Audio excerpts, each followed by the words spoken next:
Ok, donc je vais vous parler de simulation fluide en GP-GPU. Donc le GP-GPU, c'est le calcul sur GPU. On utilise le GPU à la fois pour effectuer le calcul, la simulation physique, et à la fois pour effectuer le rendu. Donc je me présente un peu plus. Je suis Xavier Bourri, donc je suis développeur indépendant via ma société spacegoo.com. J'enseigne également en école d'ingénieur à Marne-la-Vallée.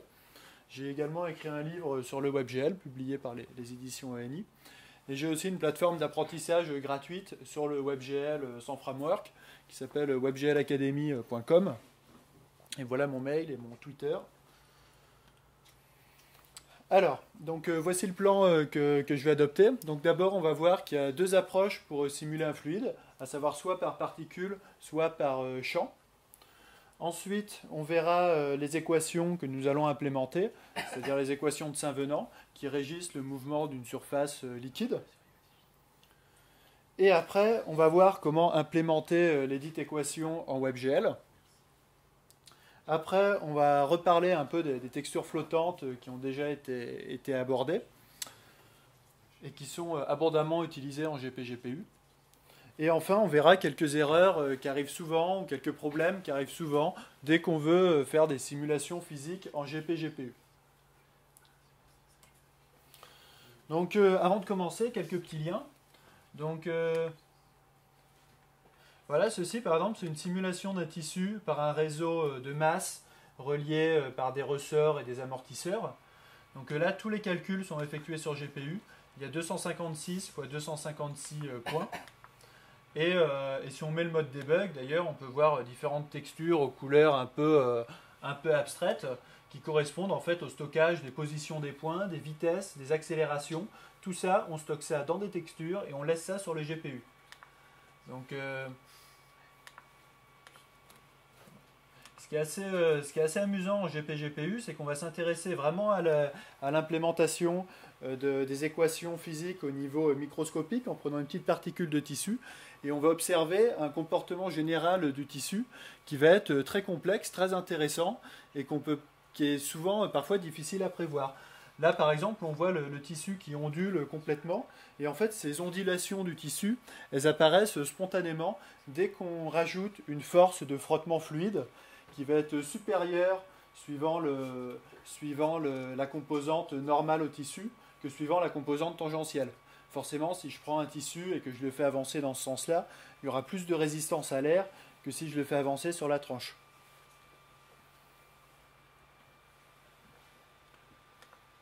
Donc la simulation qu'on va voir, c'est l'implémentation de ceci. Donc ça, c'est une simulation fluide. Dès que le curseur il est en dehors du petit CSS au milieu, bon là j'ai un petit problème de résolution, c'est un peu pourri, mais sur le lien qui sera publié sur le site de WebGL Academy, ça apparaîtra correctement. Donc là au milieu c'est un petit CSS, et après dès que le curseur il sort, en fait il est masqué, et puis ça fait une petite simulation fluide. Avec, quand on se rapproche des bords, là c'est comme si l'eau était peu profonde. Quand on regarde, ça fait pas trop d'ondes. Et si on fait le même mouvement plus loin où l'eau est plus profonde, et ben, ça fait des ondes assez importantes.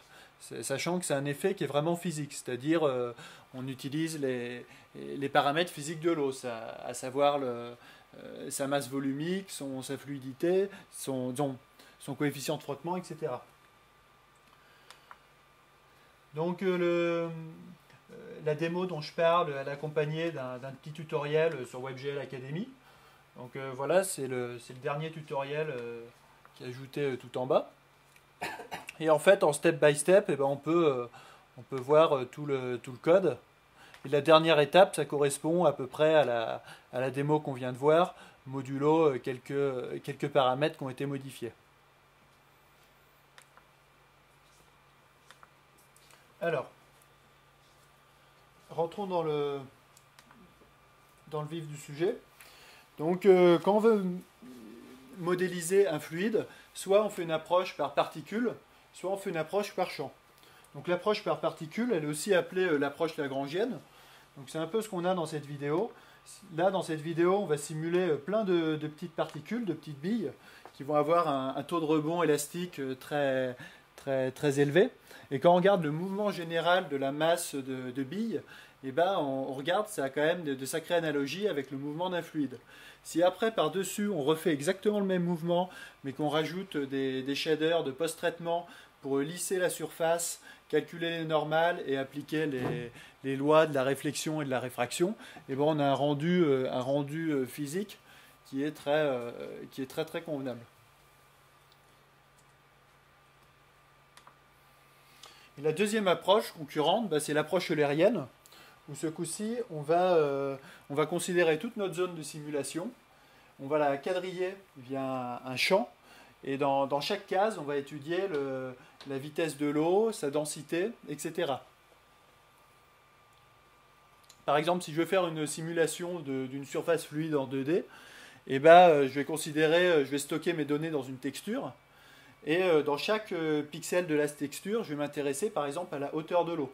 Mais les pixels ne vont pas se déplacer, ils correspondront toujours à un emplacement physique. Ce n'est pas comme dans l'approche par particules, où là, au contraire, les données, les particules se déplacent. Et en fait, après, on utilise la méthode des éléments finis. C'est tout simplement l'approximation qui consiste à dire que si je modélise donc, mon champ en 2D, dans chaque pixel de ma texture, mes grandeurs physiques seront constantes. C'est-à-dire la hauteur de l'eau sera constante sur le petit pixel de la texture. Donc voilà, ça c'est une petite démonstration, une petite vidéo où là c'est une simulation par champ. Donc là voilà, ça donne aussi des résultats qui sont vraiment très jolis. Bon, c'est pas encore du WebGL, mais sûrement qu'un jour ça pourra l'être. Alors, donc là voilà un peu les avantages et les inconvénients des deux approches, par champ ou par particule. Donc l'avantage par particule, c'est si on a un volume non délimité. Si le volume de fluide est très petit par rapport au volume total de la simulation, par exemple une éclaboussure ou un jet d'eau dans cette pièce, où l'eau ça représente quasiment rien par rapport à la taille de la pièce, vaut mieux adopter une approche par particule, puisque dans ce cas mes particules elles pourront aller n'importe où.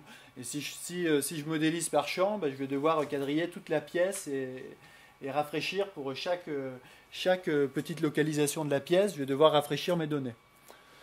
Ensuite, un avantage de la méthode de Lagrange, c'est que le modèle, il est plus intuitif. Et pour le débogage, c'est plus facile. Puisque si je m'intéresse au mouvement de mes particules, eh ben, je peux faire un shader de débogage où je représente chaque particule sous forme de boule, un peu comme au début de la vidéo qu'on a vue sur l'écoulement particulaire. Et du coup, je peux bien voir qu'est-ce qui se passe. S'il y a quelque chose qui ne va pas, ben, je vais facilement pouvoir déboguer mon code. Alors que quand il y a des choses qui ne vont pas au niveau pour la mise au point d'un écoulement eulérien, eh ben, c'est plus difficile puisque c'est des notions, quand les vitesses elles commencent à diverger ou à faire n'importe quoi, c'est plus difficile de déboguer l'approche par champ. Après, parmi les avantages de la méthode de l'air, c'est qu'il n'y a pas de calcul d'intersection. Puisqu'en effet, dans l'écoulement par particules, ça va coûter très cher de calculer les collisions entre les particules. Après, au niveau de l'actualisation, c'est plus simple, puisque quand on a une texture qui va stocker, par exemple, des hauteurs ou des vitesses, des paramètres de l'écoulement fluide, et bien à chaque actualisation, je vais actualiser en fonction des paramètres physiques des cases voisines. Et comme on avait vu dans la conférence de Nicolas, et bien comme c'est les pixels juste voisins, et bien ça va être très efficace. Et ensuite, un avantage de la méthode eulérienne, c'est que pour l'obtention des paramètres physiques, par exemple, j'ai mon écoulement, je veux savoir la vitesse de l'eau à un tel endroit pour mettre un petit bateau qui s'y promène, et ben, si mon modèle est eulérien, j'ai juste besoin de regarder dans ma texture à cet endroit-là, et hop, j'ai la vitesse. Alors que dans le modèle de Lagrange, je vais devoir trouver les particules les plus proches de cette position, et ensuite je vais devoir moyenner les paramètres physiques. Donc nous, on va s'intéresser surtout au cadre eulérien. Après, pour faire une modélisation fluide dans le cadre lagrangien, il y a pas mal de démos autour des particules qui permettent de faire des choses bien. Donc voilà, je rappelle un peu la démo. Là, ce coup-ci, il n'y a pas le petit machin CSS au milieu, donc c'est assez rigolo. C'est un peu un truc similaire qu'il y a en arrière-plan sur le site de WebGL Paris. Donc maintenant, on va voir un petit peu de physique pour voir comment on va passer ultérieurement à la pratique. Donc, ce qu'on va implémenter, nous, c'est les équations qui régissent le mouvement du fluide en 2D. Elles sont appelées équations de Saint-Venant. Les Anglais ils disent plutôt Shallow Water Equation. Et en fait, ces équations, elles nous donnent tout simplement, si j'ai une surface liquide comme ça, avec où je m'intéresse à la hauteur du fluide en fonction des coordonnées de l'espace et du temps, ben, ces équations-là, c'est justement ce qu'elles vont me donner. Donc le point de départ de ces équations, c'est l'équation de Navier-Stokes. L'équation de Navier-Stokes, c'est une équation qui est généraliste, qui donne le mouvement de strictement tout fluide. Et en fait, pour l'obtenir, c'est tout simplement le principe fondamental de la dynamique qu'on a appliqué à une petite particule de fluide. C'est-à-dire, j'ai le poids de la particule, donc ici la masse volumique, puisque c'est un fluide, fois son accélération, c'est l'ensemble des forces que j'applique sur cette particule. Donc ici, la pression, la force visqueuse, et puis voilà. Donc après, une fois que j'ai pris mon équation de Navier-Stokes, je vais faire des grosses approximations. Je vais d'abord dire que toutes les grandeurs physiques sont constantes sur une colonne d'eau, ce qui est une hypothèse fondamentale en 2D. Et ça, c'est particulièrement vrai si l'échelle horizontale de l'écoulement est largement supérieure à l'échelle verticale. Si par exemple, je m'intéresse à une surface liquide qui ferait toute la taille de la pièce, mais qui ferait que 3 cm de haut, eh ben, je vais pouvoir dire que sur chaque petite colonne d'eau, eh ben, ma vitesse elle va être constante. Et ma vitesse horizontale sera la même indépendamment de la profondeur, et ma vitesse verticale sera nulle. Après, le modèle, il marche relativement bien aussi, même dès que la surface de l'eau est assez épaisse. Puisque par exemple, si je dois simuler la surface d'une piscine qui fait 2 mètres de profondeur, là, dans ce cas, je ne suis plus dans l'approximation où l'échelle horizontale est très supérieure à l'échelle verticale. Mais je peux dire que ma piscine, c'est 1,80 m de flotte qui dort, et du coup, c'est un solide, et que je m'intéresse juste aux 20 cm de flotte qui est au-dessus, que je modélise avec les équations de Saint-Venant. La viscosité, on ne la prend pas en compte, on va prendre en compte que le poids. Et ensuite, on va intégrer l'équation précédente sur une colonne d'eau. Donc la démo, on peut la retrouver ici. Voilà, je vous en épargne les détails. Et on obtient 3 équations. Donc comme ça, elles ont l'air, on dirait qu'il y a un peu des paramètres qui se baladent de partout. Mais dans la réalité, il n'y a vraiment pas grand-chose. Il y a t, le temps, x et y, les coordonnées de l'écoulement dans le plan horizontal. Il y a eta, c'est le truc qui nous intéresse le plus, c'est la hauteur de la flotte. Et g, c'est l'accélération de pesanteur, c'est une constante. Et uv, bah, c'est la vitesse horizontale du fluide. uv, c'est aussi des inconnus, et qu'il va falloir quand même calculer, même si on s'en fout complètement pour la représentation de l'eau.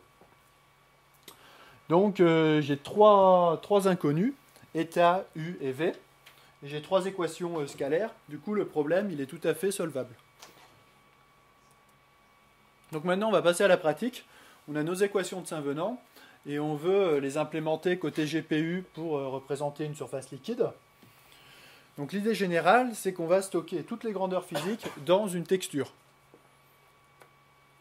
Après, on va implémenter les équations de Saint-Venant dans le shader de fragments, un peu exactement de la même façon que Gaëtan Renaudot nous parlait de GLSL.io. Là, c'est pareil. Le shader de vertex, il sert juste à représenter 2 grands triangles qui remplissent tout l'écran. Et toute notre simulation physique se passe dans le shader de fragments. Et après, on va utiliser abondamment du render to texture pour actualiser les grandeurs physiques. Donc pour chaque pixel, à chaque fois, on va actualiser la hauteur de l'eau et la vitesse horizontale. Et ensuite, pour actualiser ces grandeurs physiques, on va devoir linéariser les équations de Saint-Venant. C'est aussi appelé l'approximation de l'air. Donc l'approximation de l'air, en fait, c'est vraiment tout simple. Ça n'a rien à voir avec écoulement eulérien. C'est juste que l'air, il a quand même fait pas mal de trucs. Du coup, il a son nom un peu partout. Et en fait, c'est quand vous avez une équation différentielle, genre d rho phi sur d rho t est une fonction de plein d'autres paramètres physiques. Donc ça, c'est le genre de trucs qu'on trouve souvent dans les publis. Souvent, on peut les implémenter sans même se demander qu'est-ce qu'il y a vraiment derrière. Et en fait, on en déduit que phi de i à t plus dt, c'est égal à phi de i virgule t plus cette fonction-là, donc on peut calculer, fois dt, où dt, c'est le pas de temps.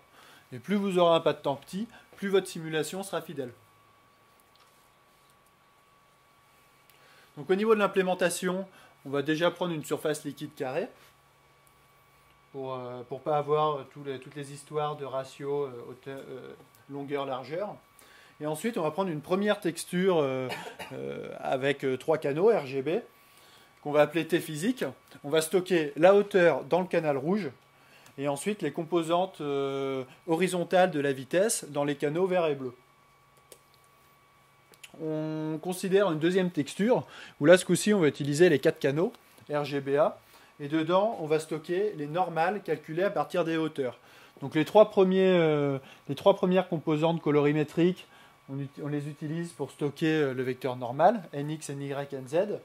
Et la hauteur de l'eau, on la recopie dans le canal alpha. Et en fait, cette texture-là, T normale, eh ben, elle est entièrement suffisante pour ensuite faire le rendu de la surface de l'eau. Puisqu'en effet, pour faire mon rendu de ma surface, j'ai juste besoin des normales pour après appliquer la réflexion et la réfraction sur l'eau et de la hauteur de l'eau. Et du coup, de même que j'ai les 3 textures, je vais avoir 3 programmes de shader. Ils sont 2 textures, pardon. Puisque le premier, il va servir à actualiser T physique. Et puis, donc ça, c'est le premier P physique, c'est le programme de shader qui va contenir les équations de Saint-Venant. C'est lui qui va faire l'aspect GP-GPU. Le deuxième programme de shader, lui, il sera tout con, en fait. Il va juste calculer les normales à partir des hauteurs. Et enfin, le dernier, le dernier programme de shader, c'est lui qui va faire le rendu de l'eau et qui va s'afficher à l'écran en utilisant les lois de Descartes de la réfraction et de la réflexion.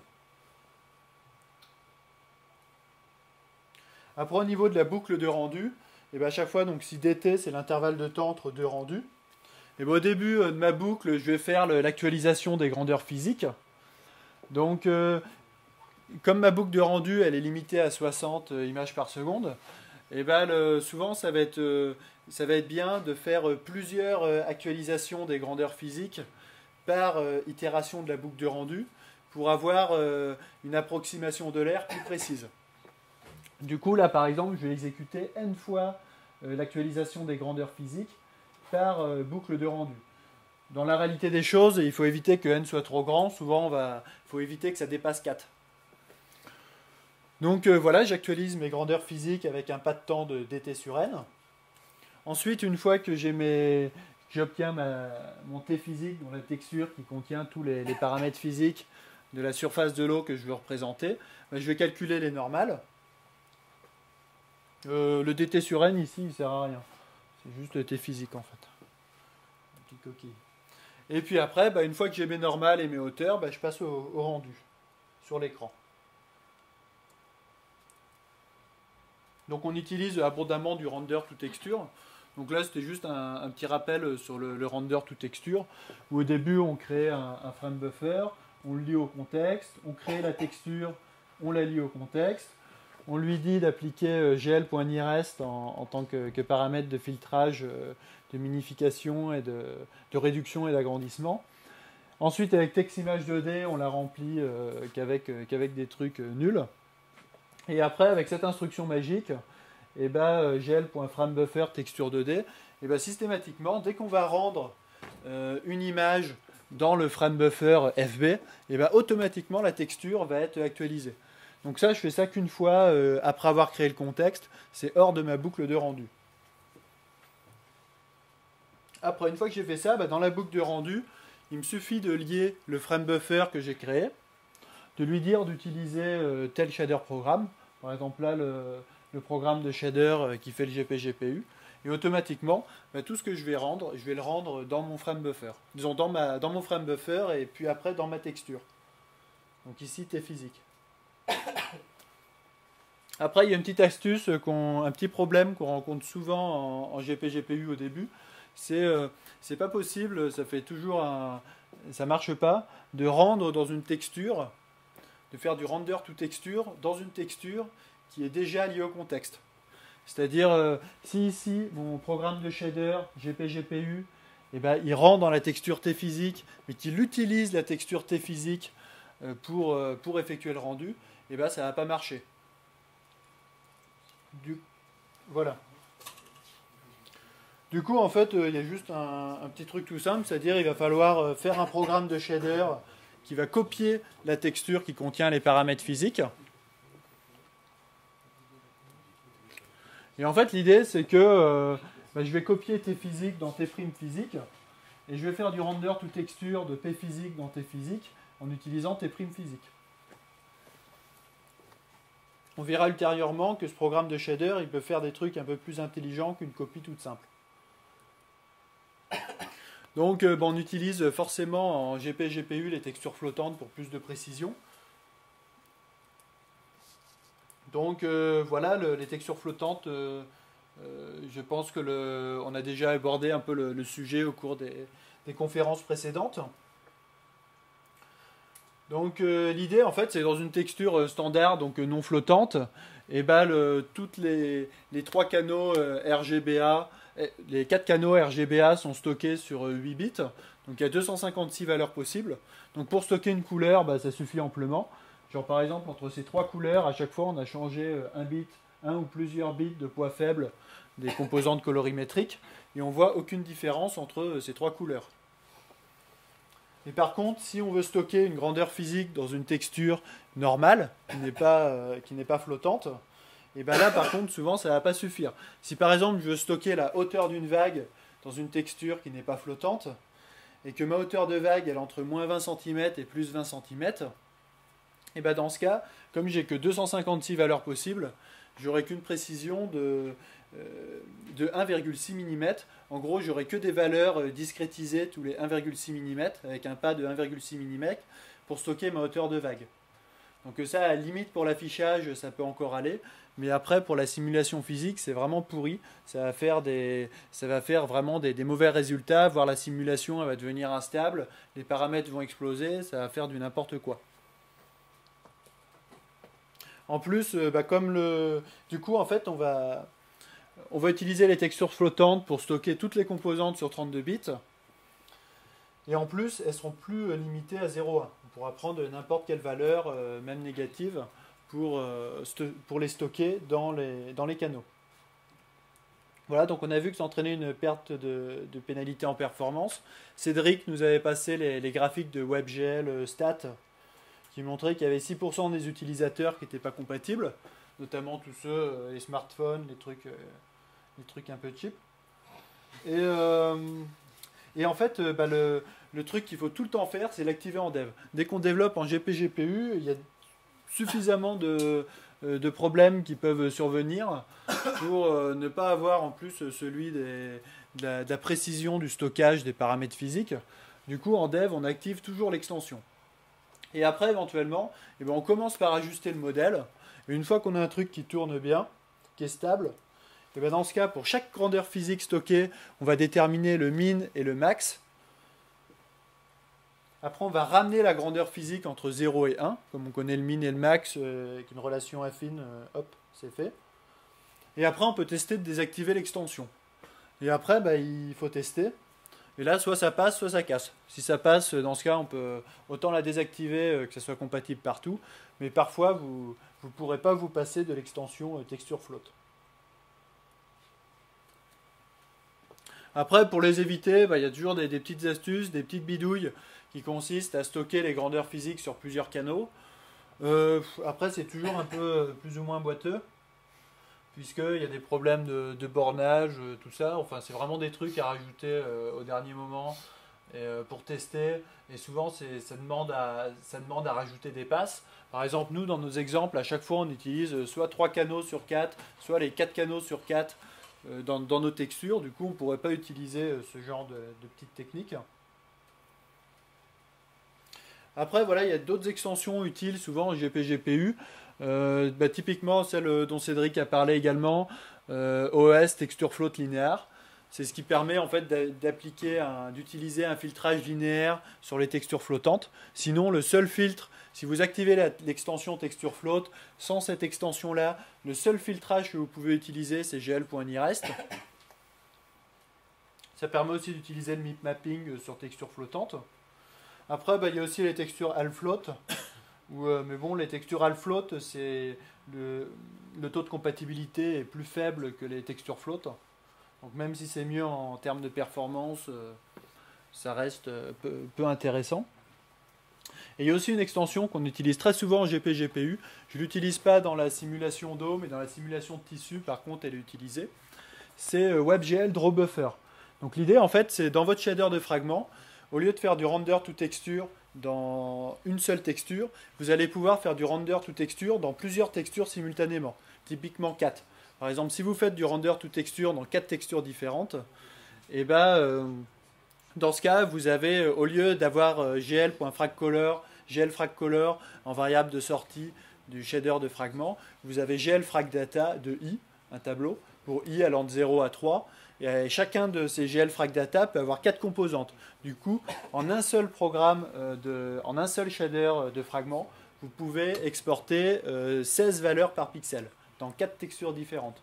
Donc ça permet notamment, dès que vous voulez actualiser plein de grandeurs physiques dans un seul shader, cette extension, elle est vraiment pratique. Son seul inconvénient, c'est le taux de compatibilité, où pour l'instant, il est encore assez faible. Je crois qu'il est autour de 25%, mais il monte fortement.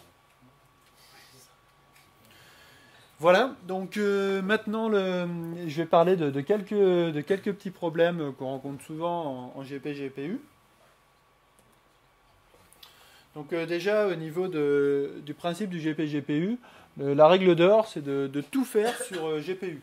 C'est au niveau de vos données, il faut vraiment que tout reste sur le GPU. Il ne faut pas que ça passe sur le CPU. Sinon, vous avez perdu. C'est un autre jeu, c'est un peu proche, mais si vos données elles passent sur le CPU, vous avez perdu. Et il faut vraiment éviter d'utiliser le gl.readPixel, parce que le gl.readPixel, à chaque fois, ça force la synchronisation CPU-GPU. Du coup, si votre GPU il a encore plein de trucs à exécuter, le CPU va l'attendre et vice-versa. Et après, un problème qu'on rencontre souvent, c'est l'explosion, qui est en fait due à un problème avec l'approximation de l'air. Donc dans le tutoriel sur WebGL Academy, qui reprend justement l'exemple de simulation fluide, et il y a un moment justement on est confronté à ce problème. Et en fait, ce qui se passe, c'est qu'au début, la simulation, elle marche bien au tout début. On voit un peu des cercles concentriques. Donc ici, en fait, voilà, on représente uniquement la hauteur de l'eau dans le canal rouge. On est encore un peu en version de debug. Donc là, il n'y a que le canal rouge de la sortie qui est utilisé. Et on voit qu'au tout début, quand je promène mon curseur, c'est à l'air à peu près normal. Après, ça fait des ondes très très marquées. Et après, il y a du noir qui envahit tout l'écran. Et en fait, ça correspond à une hauteur de l'eau qui tend vers moins l'infini. Et la valeur aberrante se propage. Et du coup, ça fait strictement n'importe quoi. Donc ça, c'est un problème à chaque fois que, dans presque toutes les tentatives en GP-GPU, on a tout le temps un moment où ça explose. Pareil pour le tissu, sauf que c'est plus funky, parce que comme tous les points sont liés, là, tout l'écran, il se met à scintiller n'importe comment, ça devient horrible. C'est tout le temps un problème voilà, qu'on rencontre. Et en fait, c'est dû à l'approximation de l'air qui est un peu trop approximée. Puisque parfois l'approximation de l'air elle est divergente.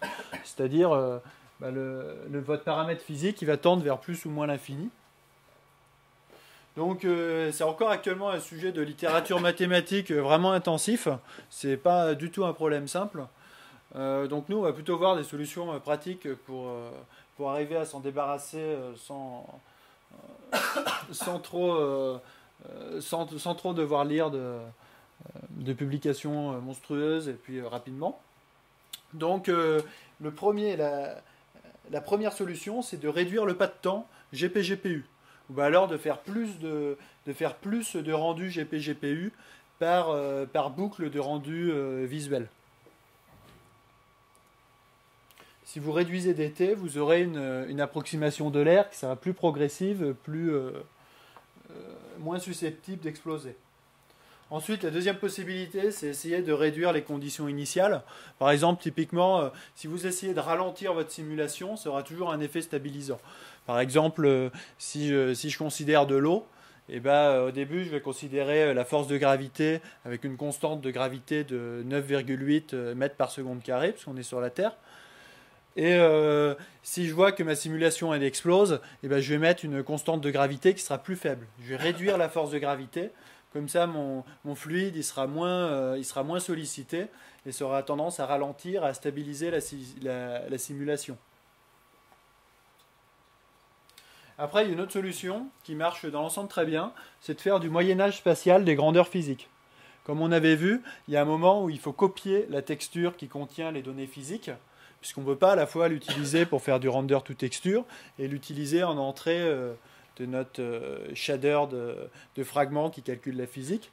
Et ben, au lieu de la copier bêtement, et ben, on applique en plus un flou gaussien pour moyenner chaque pixel avec les pixels avoisinants. Donc ça permet justement de stabiliser et d'éviter qu'il y ait à un moment une grandeur physique qui devienne aberrante et que l'aberration se propage. Donc ça, c'est un mécanisme qui correspond en plus à une certaine réalité physique en fait. C'est-à-dire l'eau, jamais vous allez avoir un petit peu d'eau qui va être à 50 cm sous la surface et à côté une autre particule d'eau qui va être largement au-dessus si vous étudiez un écoulement sur une flaque d'eau qui reçoit quelques gouttes. Et enfin, il y a une dernière méthode, mais qui est vraiment bourrin, c'est borner les grandeurs physiques. C'est-à-dire forcer, dire la hauteur de l'eau, c'est entre la hauteur relative par rapport à la surface de l'eau, ça va être entre plus 5 et moins 5 cm, et faire un bornage bête et méchant. Donc ça va aller, c'est pour une simulation dans un but esthétique par exemple, mais par contre si c'est vraiment une simulation physique à des fins de recherche, la solution n'est pas acceptable. Donc voilà, j'en ai fini. Après, il faut savoir, voilà, là c'est un exemple de GPGPU où on étudie un écoulement en 2D. Après, si on modifie les équations, on remplace les équations de Saint-Venant par les équations de diffusion ou d'autres équations, on arrive rapidement à faire des simulations un peu du même type que le jeu de la vie. Et c'est assez rigolo, quoi. C'est vraiment, là c'est un peu la base. Et après, on peut rapidement construire par-dessus pour faire des petits programmes sympas. Voilà, vous avez des questions? Est-ce que tu as essayé de lancer tes shaders sur un truc genre un émulateur GPU en fait, genre Mesa OS, truc comme ça? Tu vois la différence par rapport à du CPU? Non, jamais. J'ai jamais. Après la simulation de tissu, on trouve différentes. Il y a déjà des simulations sur CPU. En fait, ils font juste le rendu sur GPU. Genre, sur Chrome Experiment, j'en ai vu passer au moins 2. Et à chaque fois, en termes de nombre de points émulés, simulés, ça n'a rien à voir. Ouais, là je parlais plutôt d'un émulateur de GPU et pas une implémentation CPU. Non, j'ai pas essayé. J'ai pas essayé. Okay. Une question, peut-être qu'elle est bête, est-ce que tu peux revenir au slide d'avant? Oui. Tu disais que une des manières d'éviter l'explosion, c'était de réduire l'été. Oui. Alors, comme je connais, bon, je l'avoue, rien, WebGL, GLSL et tout ça, est-ce que tu fais ça de manière un petit peu empirique en fait, hein, parce que tu testes un petit peu aléatoirement ces réductions d'été? Oui, tout à fait. Je teste. Parce qu'en fait, tu l'as dit au préalable, tu dois diviser par N pour faire plusieurs opérations du monde physique pour qu'il est calé sur le monde visuel, c'est ça? Oui, tout à fait. Mais est-ce que c'est parce que en GLSL, en GLSL, tu n'as pas accès au temps écoulé depuis la dernière... En fait, déjà, le DT, c'est vrai que j'ai oublié, le DT, il faut déjà obligatoirement le minorer. Il faut jamais... le truc, c'est que s'il y a un lag, par exemple, entre deux boucles de rendu, il va prendre un DT qui va être trop grand et la simulation va exploser.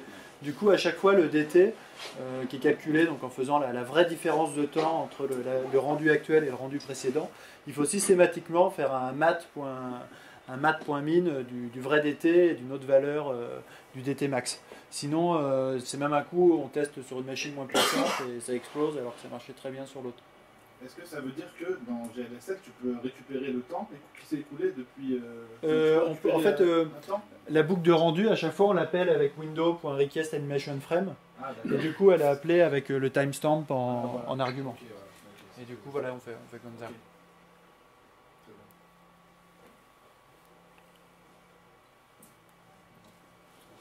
Ça me